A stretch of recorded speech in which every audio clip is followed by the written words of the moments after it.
will. Okay. Good evening. Okay. So today we will discuss about the article of communication during physical activity for youth who are deafblind. Before this, we will introduce ourselves first. So my name is Wong Kek On. My metric number is 18748. My name is Cho Hui Wen and my metric number is 188979. My name is Tan Zhao Hua and my metric number is 186809. My name is Chin Jing My Hong. name My is- metric number is 189343. My name is Arisa Christina. My metric number is 1903 and 73. Okay. It's okay, you may So- continue. Okay. So the purpose of this studies is about determine the effectiveness of the communication strategy during the physical activity for the person who are deafblind. Wow. Yeah. There consists three findings and some of the impact and some of the implication in this article. So I will pass the impact to my first member of the group to present. Okay. Okay, thank you, stay on. So for my part, the first finding is allowed time for exploration and instruction. So in this finding, there are 4 physical activities. So for example, like swimming, track and field, tandem biking, and gymnastics. So what I want to show in this activity is about the track and field. So in this example, like Holly and John. Holly called John to jump at the sand pit, but without giving any instruction and giving any exploration at that place. Then John really jumped it, but jump like vertically, so that means it remain at the same place. So after that, Holly feel that she want to change the idea to let John to do the correctly. So Holly let John familiar to the place and give the good instruction to him. Then finally, John jump correctly and jump further. So this scenario show that interpreter give time to those campus for exploration and instruction is one of the effective communication method. So we pass to Tan for the next finding. Okay, so thank you, Hui Wen. So my second finding is about essential resource, which is familiar people, the importance of familiar people. In this study also include the 4 activities, which is same with the one just now. For the swimming, in this study showed that with a familiar people beside, it is easier to give instruction to the PWDs and they will easy to follow because this is the familiar people that they usually follow with. For the activities, which is track and field and gym, it can conclude that with the help from the familiar people, we can know more information about why they have such reaction or requests, so that we can get to know the details of the daily life, just like the Bianca, why she suddenly angry and shout at the interpreter. So with the help from the familiar people, we can know what actually they want. So this can save our time in communicate with them. For the last activity is the biking, which is we can conclude that we need to treat them as a normal people because we cannot treat them like PWDs and we just make the decision for them. Actually, they also have their own decision and opinion. We can listen to what their decision and then we need to respect their decision. So this is all the conclusion from the essential resource, which is the second finding. Now I pass to the third part. Jaden? Wow, very informative summary. Okay, so it's about the discrete and continuous activities. So for the discrete activities, yeah, there are the activities with natural breaks, and then like they include a clear beginning and end to the skill or activity lah.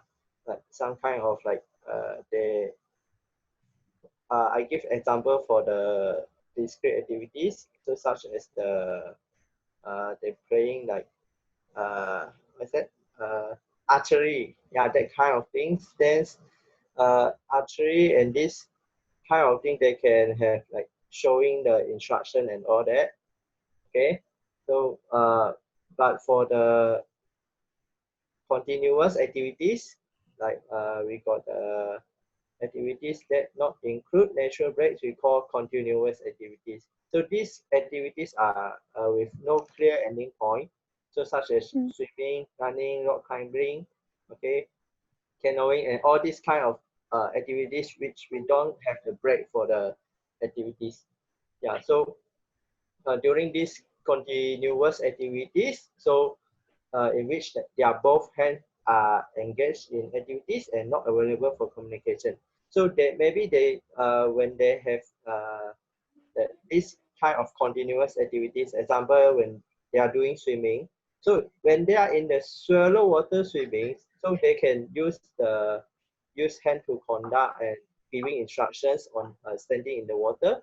However, in the deep water is a little bit problematic and for their communication and demonstration and also feedback. So maybe they will have their plan before the swimming, like they will have a discussion what they have to do and what they plan to do and all that. So that is for the continuous skills, okay, which they make the communication with the instructor. Okay, so basically what I understand for this part is that. So I pass the next to my friends.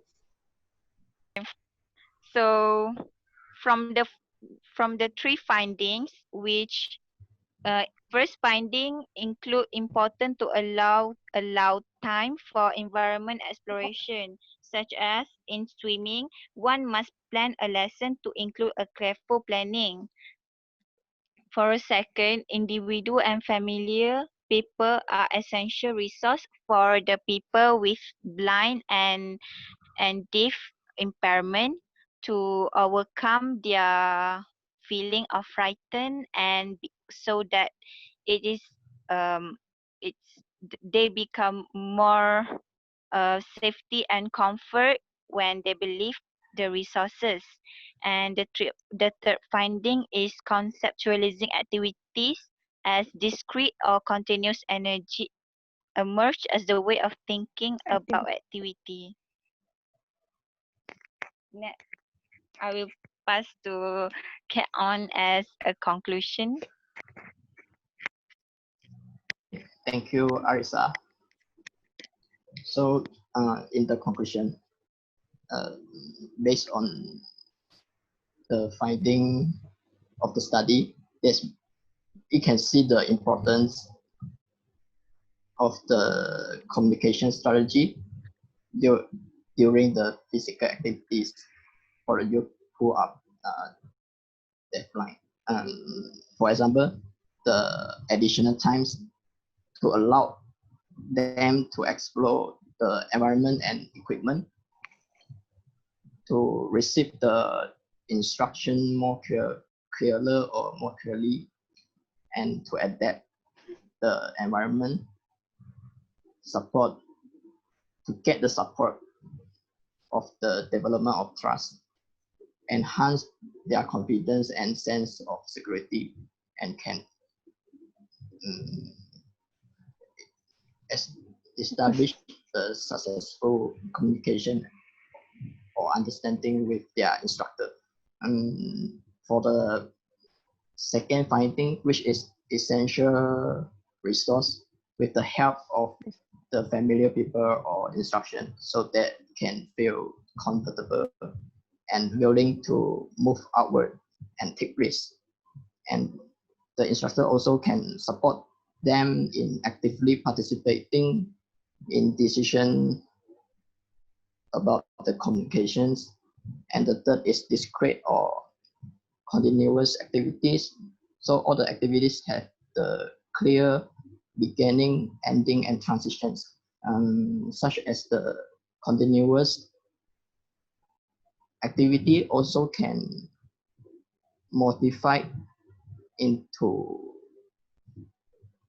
discrete activities by creating the break to provide the time for the feedback and communications to increase the knowledge or skill or in an improvement of the participate who participants who are deafblind or PWD. Okay. Do you have any add-on? I think you are talking very nice. One statement that we need to clarify is the purpose of this study is to give to let people know the effective communication method. So that's all.